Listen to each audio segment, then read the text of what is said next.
A warm welcome to CliMaLoc Handbook webinar. My name is Ignas Talmokaite, and today I will be your host and help to moderate this webinar, which is organized in the framework of CliMaLoc project, which started back in 2021 and is about to finish this month. So just for your background information, the project aims to support local authorities in the Baltic Sea region in the work on climate adaptation planning and implementation, including the exchange of good practices on mainstreaming climate action. And the project is co-funded by the Swedish Institute, and it's led by the CBSS and its long-term priority, sustainable and prosperous region. And to implement the project, CBSS gathered a number of partners from municipality associations in Estonia, Latvia, and Lithuania, as well as pan-Baltic organizations such as Union of Baltic Cities, Sustainable Cities Commission, as well as Baltic Sea States Sub-Regional Cooperation as associate partner. And the CliMaLoc Handbook, which you will hear more about during today's webinar, is a result of this project. Before we get started, I'd like to introduce you with quite simple and I'm sure obvious to this audience housekeeping rules. Please keep your microphone muted during the course of the webinar. Also, please note that we will be recording today's webinar, so I would like to ask all of you who are not speaking to keep your camera switched off. If you will be given the floor to talk, please only then turn on your camera and unmute your microphone. You will be given a chance to raise live questions after the presentations. And if you wish to speak, raise your hand or write in the chat. And we will give you the floor. And please know that you are welcome to raise any questions during the entire course of the webinar. However, we will spare time for the live interaction and questions after the presentations. And finally, I'd like to encourage you all to stay active and take an active part in our Q&A sessions as well as interactive polls. And in order to all of us to get a better understanding who is participating at today's webinar and what our experience with climate adaptation planning is, I would like to invite you to take part in a short poll, which is being activated as I speak and should appear on your Zoom screen in a second if it hasn't done yet. And all you need to do is to read the question and choose one of the options and click submit button. So the first question is about the organization that you are representing. So I'm sure it's very interesting and very valuable to our speakers to get an understanding how diverse our audience is. And we see already first results coming up.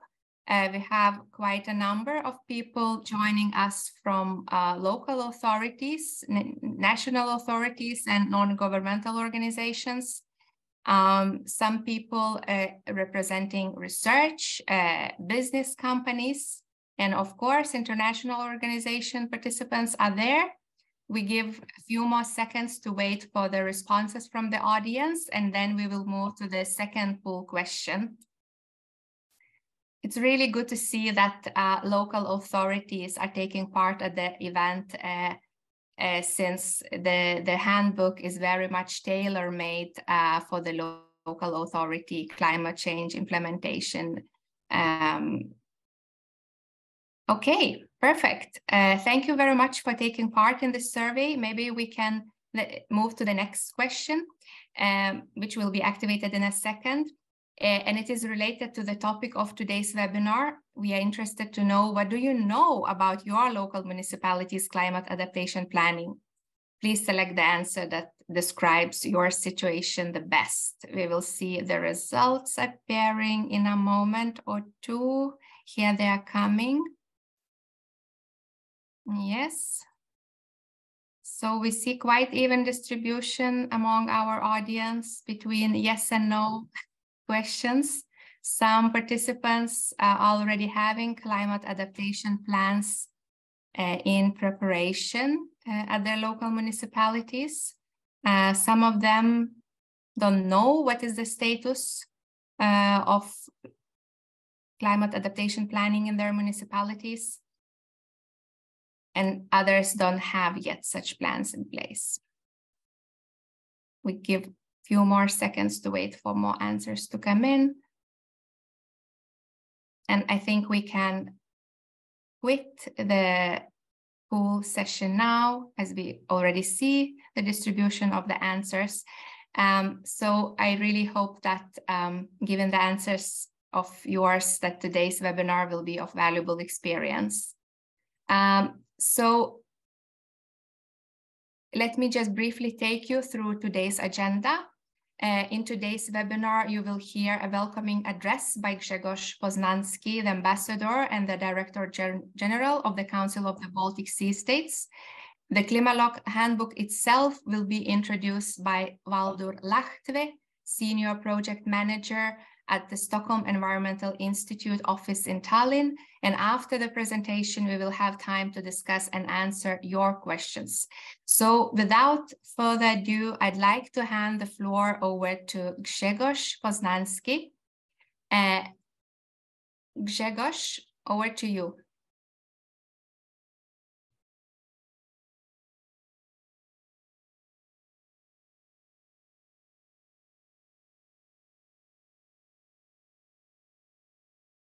Yes, thank you, Igne. Following your instructions, I muted myself and then I couldn't unmute. Welcome everyone at the launch of this handbook for the local climate change adaptation planning in the Baltic Sea region, or as we call it in short, CliMaLoc.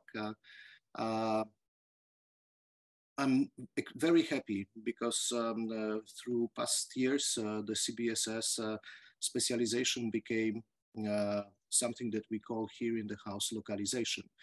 We had the many localization projects aiming at putting the global or the European strategies into the local context. And we also are very proud to bring the voice of the local communities, local actors into intergovernmental level in many of our discussions. We had a very good handbook on localizing sustainable development goals some time ago. And now I'm extremely happy that we have this handbook that we present to you today as a result of this project that Igne already introduced. And let me start from thanking all of you for being here today. And let me thank to all the partners in the project, Swedish Institute for supporting this financially. And last but not least, I would like to thank my colleagues from the CBSS who worked very hard on preparation of the project, conducting, and then preparation of this handbook, which we present to you today. My special thanks go to Valdur Lahtve, who worked very hard for this project when he still worked in the CBSS, and I'm very happy that he is with us and will be sharing with you his thoughtful insights about the handbook. In CBSS, we always regarded the climate action as a highly important area of our work, both mitigation and adaptation. In the EU SBSR strategy for many years, we acted as a co-coordinator of the Horizontal Action Climate, which led to the very good cooperation with several policy areas in the EU strategy. We want to continue our efforts to support the EU SBSR action plan implementation, in particular to the task of mainstreaming climate action. And I really hope that this handbook is a part and will be an important part of these efforts. As it was said already by Igne, the project CliMaLoc lies in was the initiative of the CBSS because we see the need to support the action on climate in the Baltic Sea region area, in the Baltic Sea region, by supporting local actors in line with our localizing efforts that we promote under our priority area sustainable and prosperous region, as well as our related work on Sustainable Development Goals implementation in the Baltic Sea region, which I mentioned at the beginning. Climate change is a global challenge, but it has very much local effects.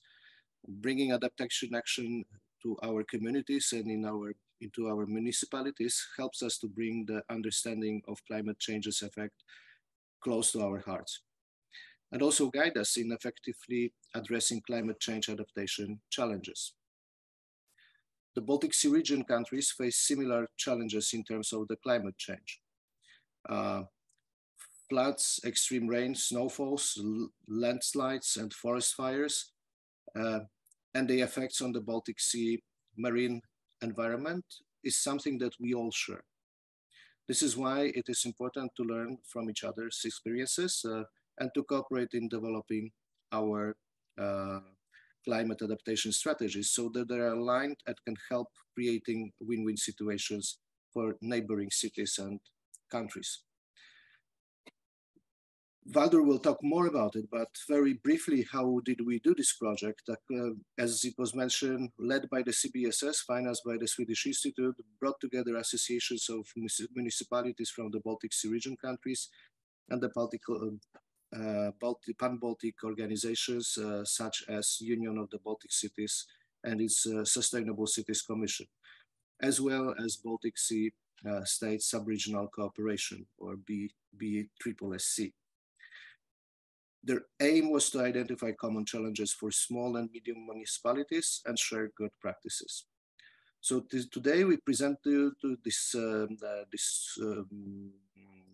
handbook, this tool, as a result of our joint work. And we hope that this is a first concrete step to help local municipalities in taking climate adaptation at the core of strategic actions of the municipalities. The handbook provides steps, examples, and tools how to do it.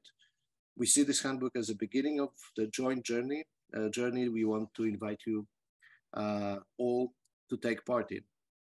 Please take this handbook, share it with your municipalities, your mayors, your local administration, and really make use of it. Thank you very much for your attention.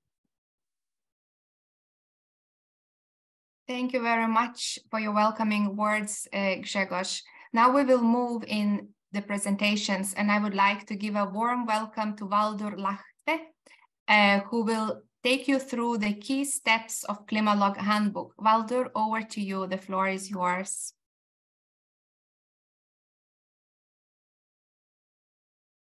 So, good morning to everybody, and I'm very grateful that I have given this opportunity to share my knowledge and experience and to present the handbook, which is the joint effort of the CliMaLoc project partners. A little bit about my presentation. We start from some key concepts and definitions, and I also talk about most of the time devoted to getting through all the steps of the guidebook, just to highlight the thoughts behind of the preparation of it and the most important aspects of the guide. So when we started, we actually had a very good background knowledge gained almost with the same project partners. The outputs of the Cascade project, which was looking for the climate risk assessment methodologies, prepare the training, and also the curricula for the high schools and on climate risk assessments. And on those outputs, we have been very much using for preparing the current guide. Of course, we look what the other countries have done in Europe.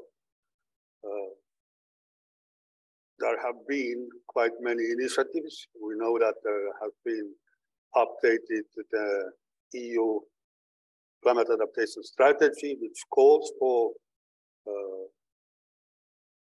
multi-level governance strengthening and engagement of the local governments into the climate adaptation work.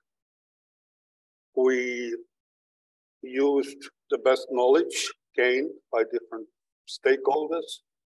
I'm going to some details further on. The whole handbook is also taking account the ISO standards recommendations. And we really aimed to target with this guidance the local municipalities and not the capital cities, which are quite advanced, which have resources to carry out relevant planning, to take stock on the climate change currently and look for the future, but those municipalities which may not have the resources. So the handbook is mainly devoted for them, for assistance. And it's not prescriptive, but showing various options and the sources for the further learning and the further information, which then would help local municipalities to plan their climate action and to build resilience. The content we built up as 10 steps, similarly to the C40 cities approach to climate adaptation planning. And many of you are aware, of course, that the climate risks arise from the interaction among climate-related hazards, the exposure and vulnerability of human and ecological systems affected by the climate change and its consequences. The risk concept in the past have been very much focusing on the industrial risk and catastrophes related to the human activities. But from the past, we know that the climate-borne extreme weather events have actually become a major cause for the damage to the properties or for the human lives lost recently. Therefore, the climate has been becoming a more and more relevant in the risk assessment concepts worldwide.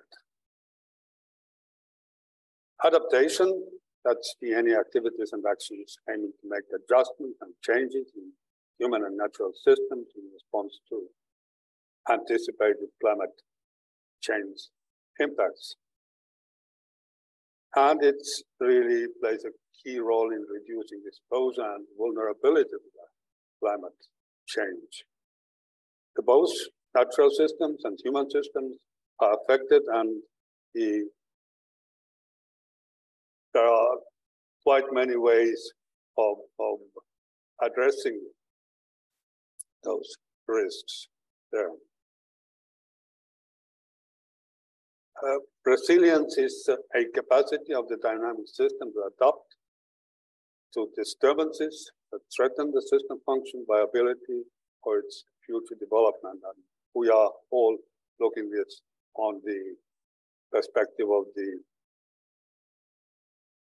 disturbances caused by the climate change and extreme weather events as consequence of the global warming. So if we go step by step to the handbook, then last 7 years when I worked with the Council of the Baltic Sea Region and coordinated the Horizontal Action Climate, quite many times the number one question from the different stakeholders was, what does climate change mean in my village, in my area?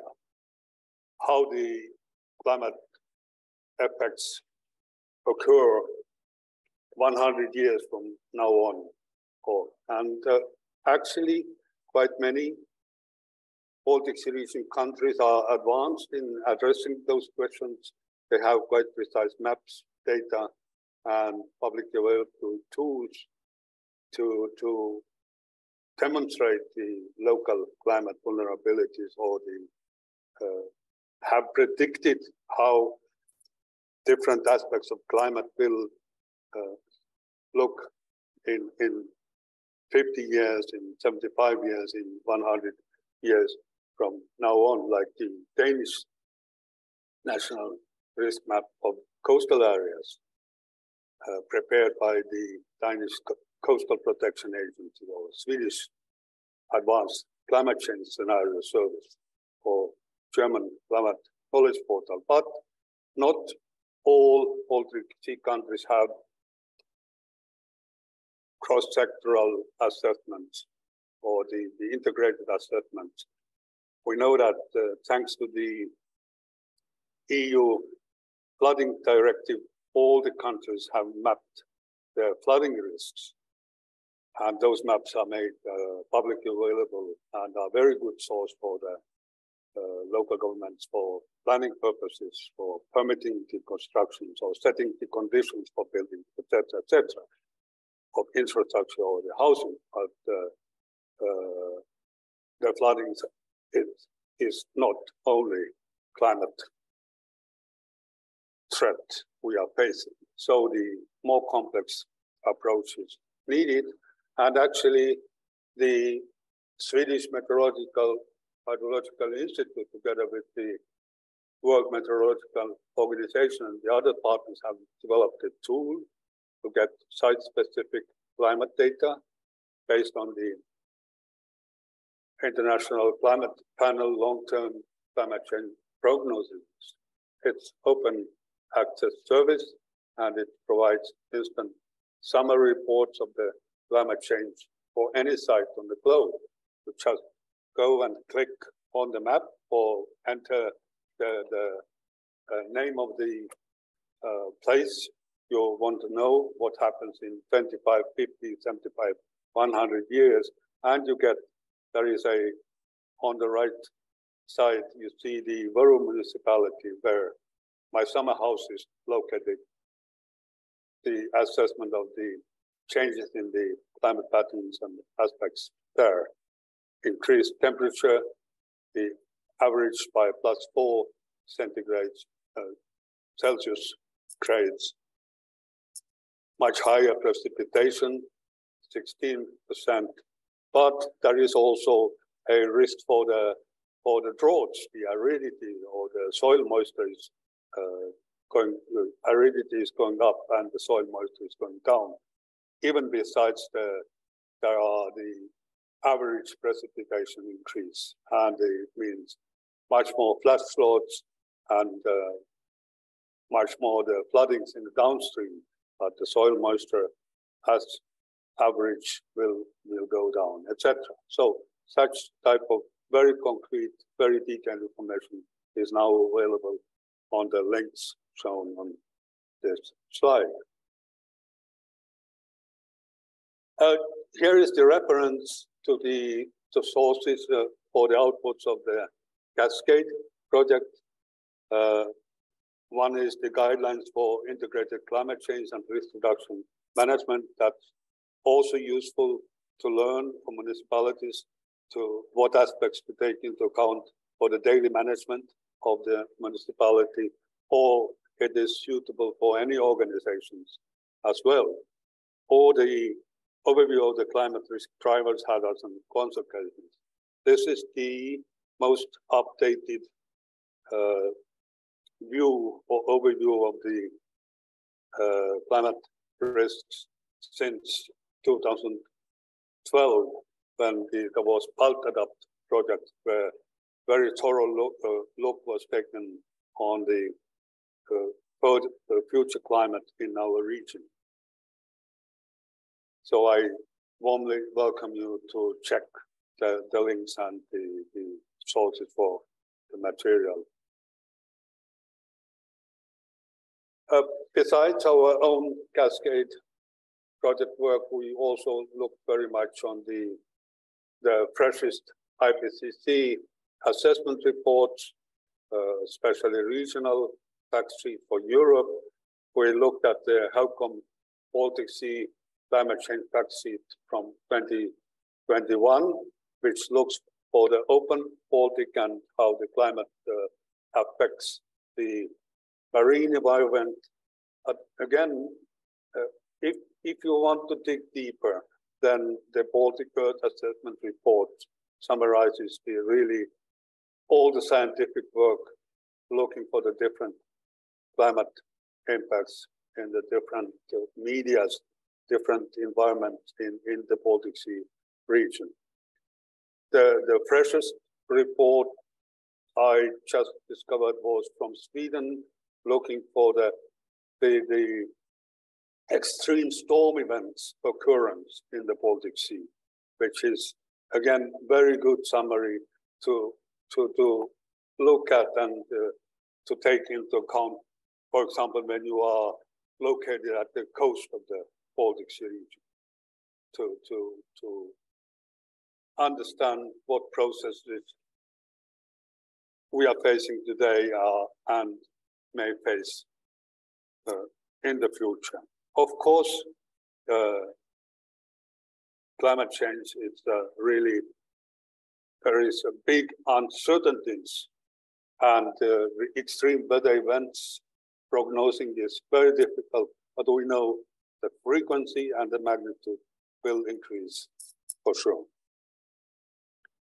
So if you plan municipality climate strategy and action plan, you also should take as one step of the planning process to review existing plans and priorities. It's just to see what has worked and what hasn't worked in the past.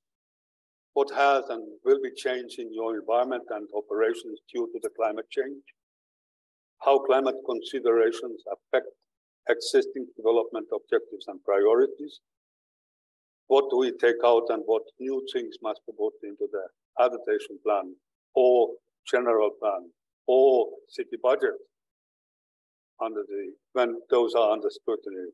So that's the mainstreaming climate into the operation of the municipality and for all organizations who are affected. And one step of the planning is to identify hotspots, and that is especially important step for the development of that action plan because they are consequence of the combined climate events. Just an example, due to the average increase of the temperature, both the air and the water, there is no ice in the winters or less ice in the winters. That means that the more frequent winter storms get better access to the shore, and the coastal erosion is consequence of such combined risks, which may not be important at all or not occurring decades ago, but now without ice and stronger and more intensive and more frequent winter storms the consequences have seen. And for example, in the place where I live, in Tallinn, in one of the peninsulas west of the city, when records of the decade ago showed that the coast was eroded 1 meter per year, and nowadays it's 5 meters per year. Again, direct consequence of the climate change, of combined aspects of that. And the hotspots identification helps you really to prioritize the counteract the adaptation measures. Adaptation measures can be no regret, the actions which provide cost-effective solutions in a short term, as well as in context of a number of future climate scenarios. They generally do not require substantial trade-offs with other policy objectives, and such trade-offs are easily resolved. Low regret actions, relatively low cost, provide large benefits under the predicted further climate scenarios, and the win-win actions which contribute to the climate scenario, but at the same time ensuring other social, economic, and environmental policy benefits, including positive efforts on climate change mitigation, like saving the energy. And with current energy mixes in the Baltic countries, it means directly that it reduces also the emissions of the greenhouse gas. For the prioritizations, you have very different considerations to be taken into account. Will the actions be socially acceptable? Are the special needs of vulnerable groups addressed? Is it compatible with community values or technical? It's technically feasible. Does maintenance create additional long-term costs? That's a very important question for the smaller municipalities with lack of the budgets available to take actions. Administrative, political. Are the objectives and actions in line with the national regional policy? Is there political support from the action, from the stakeholders, from the population, etc.? So there are quite many things to be taken into account while preparing and prioritizing adaptation action. And also there are tools to help on that prioritization, like cost-benefit analysis, multi-criteria analysis, benefit-cost analysis, or the other ones. In the guide, we give some hints and sources for all of those tools which could be used. And then, of course, the statistics will be the developing adaptation strategy, which then should, as minimum, include the objectives and scope of the local adaptation plan, the ways and means through which the local government intends to achieve the set objectives, the actions, the list of actions which to be implemented, the justification for the actions which are selected, prioritized, the validity period of the adaptation plan, and of course the description of who is responsible for the implementation, where the resources are taken for implementation, etc. There is actually a rather long list of the what the perfect adaptation strategy and action plan look like, described in the international standard on the climate adaptation. But again, the minimum requirements will do depending on the local situation. There are different the advice, then detailed advice, then given how to formulate the actions and how to also what are the indicators to measure the progress of the implementation. And those should not be just that we have invested so much money and we have spent according to the plan the cost, or we have addressed or targeted the number of people which increased with the training or the information campaign, for example. But there is need for the qualitative indicators as well. And again, there is in the guide detailed sources where those different indicators, what they could be and where they could be found. On the implementation, it should be, the adaptation plan should be embedded in the existing policies, strategies, processes, as well the operational and administrative practices. It should be cross-sectoral, covering all the departments and sections of activities of the municipality. In the ideal case, it also provides something and some advice for the other stakeholders beyond the administrative responsibility or the scope of the municipality, like the local businesses, because they are important part of the society there on the places.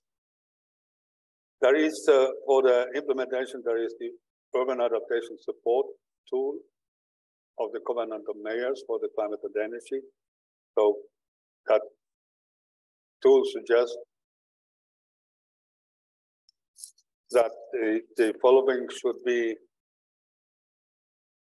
in the place. The adaptation plan should be consulted with the stakeholders and agreed. The roles and responsibilities, timeframes, and resources are allocated. The suggestions from the adaptation plan should be integrated or contain the provisions to this climate adaptation plan, and also the interactions between the mitigation and adaptation actions are considered. This is very important, for example, the housing or building sectors. We know that aiming the climate neutrality by 2050 in Europe, in all our member countries around the Baltic Sea region, we are very much looking for the energy efficiency, the renovation of the buildings to meet the near zero energy buildings requirements. But when we go and invest into the renovation of the buildings for energy efficiency, we should also consider the future climate scenarios and look and implement what can be done together with renovation of the building for the energy efficiency to make them more climate proof, for example, or taking account into consideration the increased precipitation and the risk for the flood, the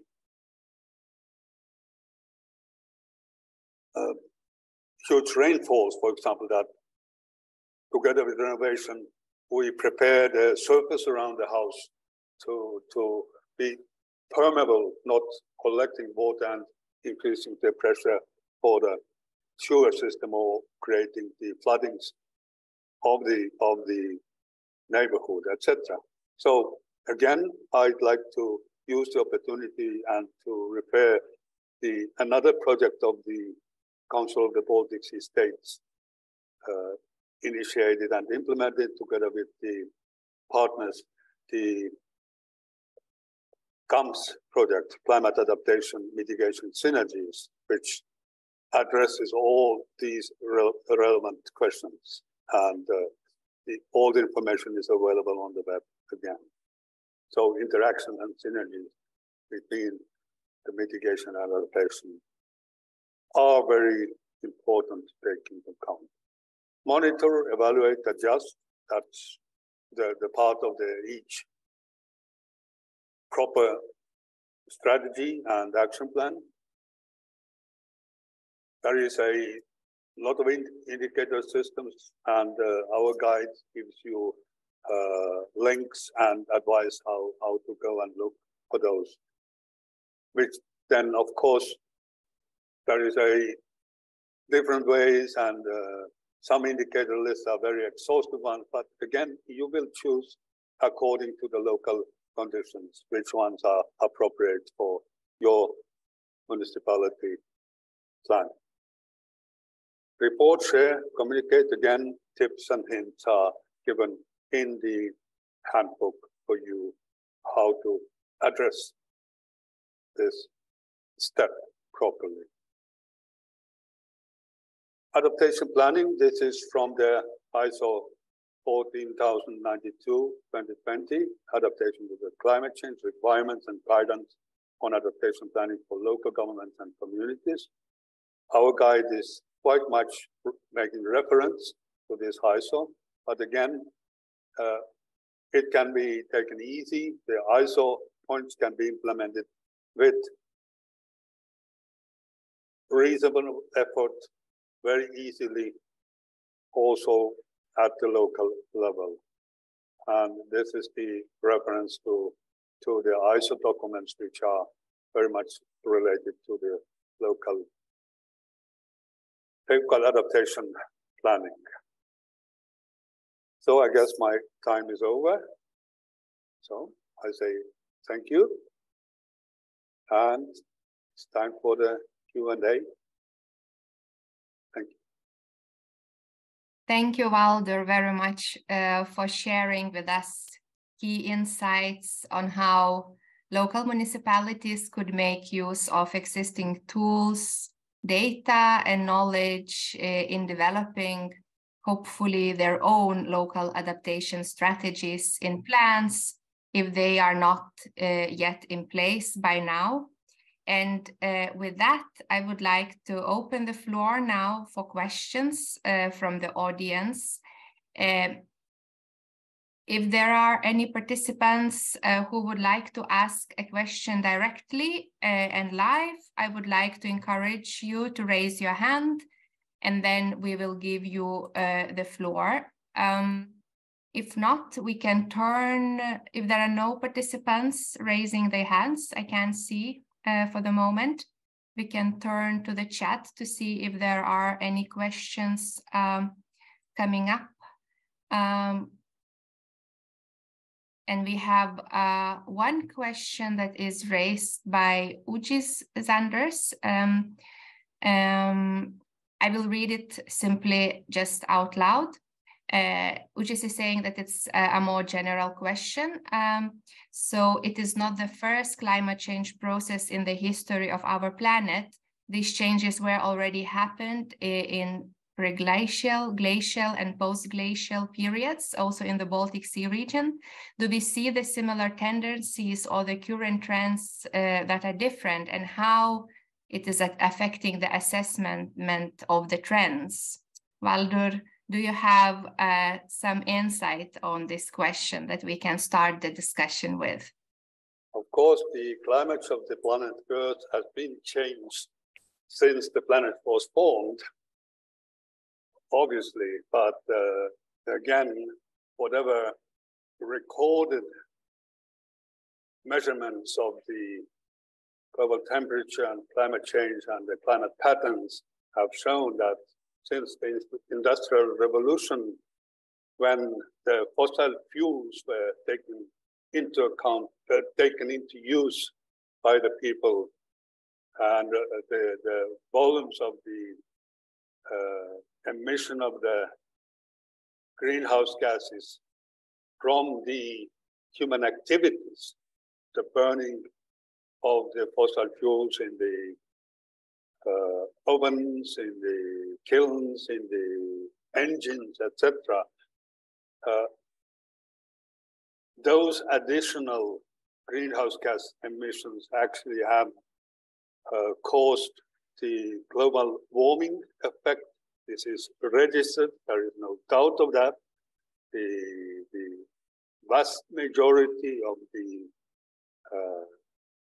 academic circles, the scientists, and also, as you know, the governments, the political leaders of the 194 countries have agreed that the human-induced greenhouse gas emissions have caused the unprecedented global warming in the last century and this century, and that has brought to the climate system we as humans have known into the tipping point. And we see the consequences. We see the consequences in the magnitude of the storms, the tornadoes, the extreme weather events, the wind speed, etc. The weather patterns have changed, become much intensive. The floodings, the rainfalls, the wind bursts, etc. So all is registered, and this is also reflecting the damage caused for the humans, for the properties. And again, we are every year registering the records on those negative effects of the changing climate patterns. So, and the prognosis which have been basis for our guidebook have been really looking for this scientific base. And on that sense, yes, the climate has changed all the time, but due to this human-induced extra greenhouse gases, we are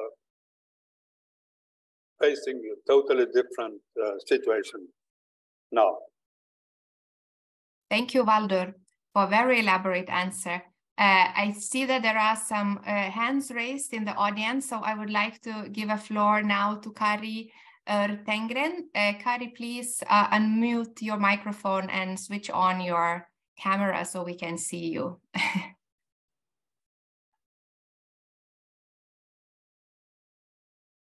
Let's Kari, see. Do you hear me? Yes, right. You hear me, but I have my video on. Okay, you can't see. Sorry about that. I don't know why you can't see my picture. It was on a few seconds ago. Anyway. We actually see you. You do see me. Good, good, good. Thank you for an excellent presentation. I really appreciate being here listening to you. It was a very good presentation. I just have one question for the future. You have a very good handbook now, and it's about to be distributed.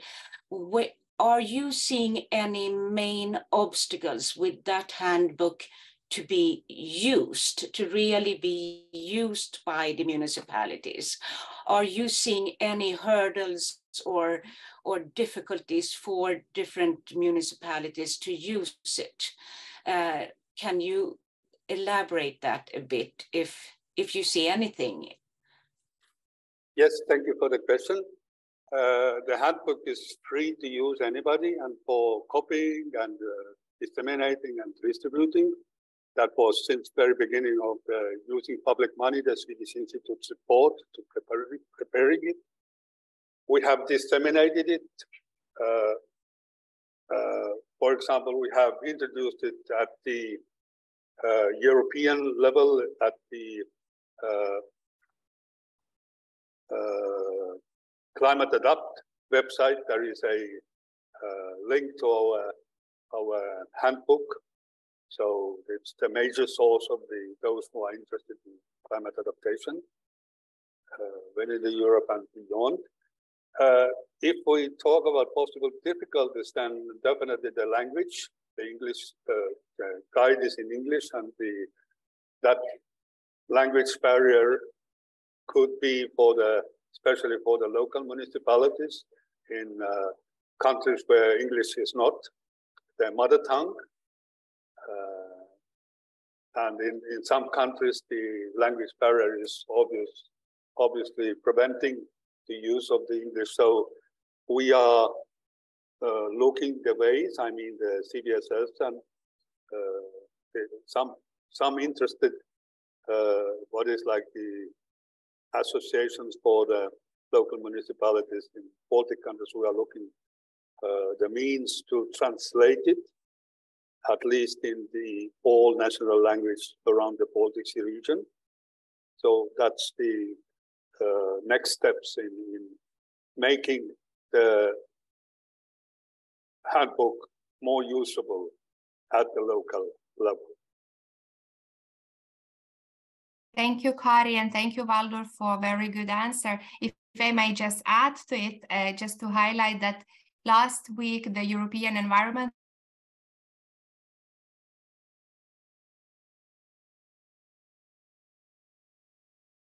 connects to today's webinar theme on, they were reporting status of reported national adaptation actions in 2021 among the European Union member states. And during the discussion at that webinar, it came quite clear that while all the EU member states already have the national adaptation plans in place, there are really considerable challenges that still remains to be addressed for the local level climate adaptation planning, not least due to the fact that the local subnational authorities are not legally binded by law to have those plans in place. So it is more kind of a voluntary mechanism for the moment. So I think that just adds a kind of additional perspective to your question, Kari, that there are still a lot of fragmentation and uncertainties how local authorities may go about the planning adaptation, especially given that the budgets are not necessarily allocated for climate adaptation plan and action per se. So they have to draw from the common pool of resources, so to speak, which is not very easy or challenging. Just a very quick before we see if there are more hands raised in the chat. And for the moment, I can't see any, and there doesn't seem to be any questions in the chat. But maybe before we have more questions popping up and before we wrap up today's webinar, maybe we could activate the last poll that we prepared for you today. And it is really about how, after hearing today's presentation about the handbook, I mean, do you see it as a valuable resource, or what are you planning to do next after hearing about it? And it's very interesting because quite many of you are coming from the subnational authority organizations. So I think it would also help us in our work moving forward to know the answers or your perspectives. So please feel free to vote. We can see results coming in now, and very good. It seems like so many of you are interested to share the handbook with your colleagues and interested parties, networks. That's very good. That's one of the goals, of course. Some of you are planning to use it in your work. Others are still a little bit not sure how it may be used in your work moving forward. We hope that this situation will change after you have time to go through the handbook itself, which is by now already available and published on the CBSS website. So let's see. Thank you very much for taking part in the survey. And let's turn back to the chat if there are more questions, or if any one of you would like to raise a question live, just please raise your hand and we will give you the floor. Since there are no questions coming in, I can maybe ask you, Valdur, I mean, what would be your perspective, given that you worked with the kind of very closely with the CliMaLoc project and the handbook? I mean, what is the main reasons why local municipalities should use the handbook? Would you be able to give some kind of inspiration or recommendation for those that are coming from the national authorities? Why they should use it? Oh, it's a very simple answer to that question. Why invent the bike, which is already there, or invented decades ago and used by the others successfully? Of course, you may design the bike different ways, using different materials, but the basic principle. And I think that it's just a